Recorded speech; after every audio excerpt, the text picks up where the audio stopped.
కూటమి ప్రభుత్వంలో చంద్రబాబు నాయుడు గారు ముఖ్యమంత్రి అయిన రోజు నుంచి తిరుపతి పరువు ప్రతిష్ట ఎలా దిగజారుస్తున్నారో లడ్డూ విషయంలో చూసాం. మొన్న మనుషులు చనిపోయిన విషయం మనం చూసాం. ఈ రోజు డిప్యూటీ మేయర్ ఎన్నికల్లో ఏ విధంగా మేయర్ మీద గాని అలాగే వచ్చిన కార్పొరేటర్ల మీద అలాగే దళిత ఎంపీ మీద దాడులు చేయడం మనం కళ్ళారా చూస్తున్నాం. ఒకవైపు వైఎస్ఆర్సీపీ నాయకులు మాకు అవసరం లేదంటూనే చంద్రబాబు నాయుడు లోకేష్, మరోవైపు తమ నాయకులతో ఏ విధంగా కార్పొరేట్ల మీద బస్సు మీద అలాగే మేయర్ మీద ఎంపీ గారి మీద దాడి చేశారు, రాళ్లతో కొట్టారు, బూతులు తిట్టారు, కొంతమందిని కిడ్నాప్ చేసి తీసుకెళ్లడం మనం కళ్ళారా చూస్తున్నాం.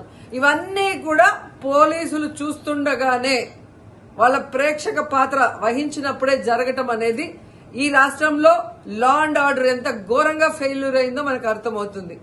అండ్ పవన్ కళ్యాణ్ గారు మీ ఎమ్మెల్యే, జనసేన ఎమ్మెల్యే తిరుపతిలో ఎంత దిగజారిపోయి ఈ రోజు కార్పొరేటర్ని కిడ్నాప్ చేస్తున్నారో ఒకసారి గమనించండి. నిజంగా మీరు చెప్పుకున్నట్టు చంద్రబాబు నాయుడు, లోకేష్, పవన్ కళ్యాణ్ మాకు 93% సీట్స్ వచ్చినాయి మొన్న ఎమ్మెల్యే ఎంపీ ఎలక్షన్ లో అన్నారు. మీది ఈవీఎం గెలుపు అని అందరూ కూడా అనుకున్నారు. అదే నిజం అనేది ఇక్కడ మళ్లీ ప్రూవ్ అయింది.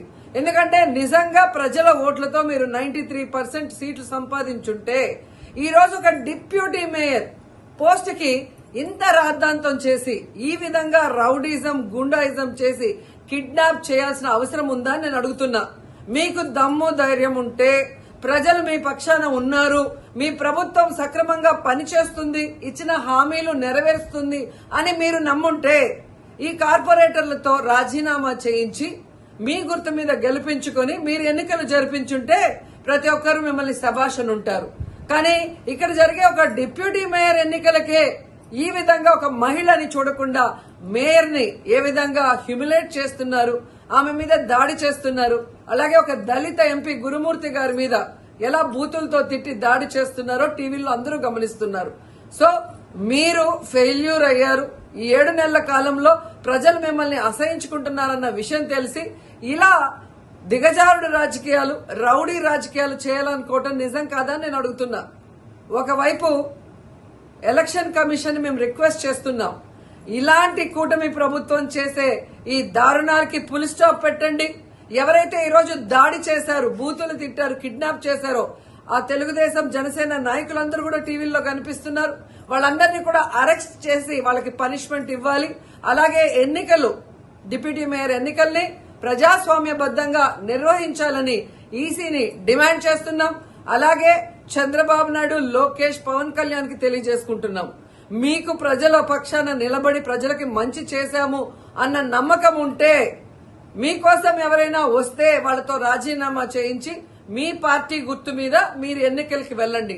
3 పార్టీలు ఉన్నాయిగా, బీజేపీ, తెలుగుదేశం, జనసేన. మరి మీకు ప్రజలు ఓట్లేస్తారన్న నమ్మకం లేదా? లేదా ప్రజాబద్దంగా గెలిచిన కార్పొరేటర్లతో మీరు రిజైన్ చేయిస్తే వాళ్ళు గెలుస్తారన్న నమ్మకం లేదా అని ప్రశ్నిస్తున్నాను. సో ఒకసారి తిరుపతికి అమిత్ షా వచ్చినప్పుడు ఎలా బ్లాక్ ఫ్లాగ్స్ ఊపటం అలాగే రాళ్లు వేయటం అనేది మనం గమనించాం. వాళ్ళు మర్చిపోయి ఉండొచ్చేమో గాని ఈ రోజు రాష్ట్రం అంతా కూడా చంద్రబాబు నాయుడు తిరుపతికి ఎవరొచ్చినా, తిరుపతిలో ఏం జరిగినా ఏ విధంగా దిగజారుడు రాజకీయాలు చేస్తూ తిరుపతి పరువు ప్రతిష్ట మరి దిగజారుస్తున్నారో అందరూ గమనించి వాళ్ళకి బుద్ధి చెప్పాలని కూడా ప్రజల్ని కోరుతున్నారు.